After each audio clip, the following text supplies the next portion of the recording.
আসসালামু আলাইকুম গাইস, সবাই কেমন আছেন? আশা করি সবাই ভালো আছেন। প্রবাসীর আবার কিসের ঈদ?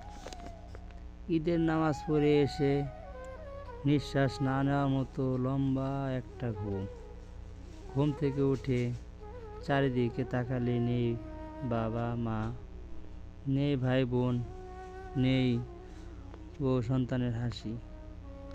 ব্যাস এইটুকু ফোনে ওদের মুখ দেখে বুকটা ভারী করে আবার পরের দিন ডিউটিতে চলে যাওয়া। প্রবাসীর ঈদ মানে এটাই, নিজের সব আনন্দ ত্যাগ করে দূরে বসে নিবিড়ে কেঁদে ফেলা। এর নাম প্রবাসী। ভিডিওটা ভালো লাগলে অবশ্যই শেয়ার করবেন, কমেন্ট করবেন, লাইক করবেন। আসসালামু আলাইকুম রহমতুল্লাহি ওয়া বারাকাতুহু।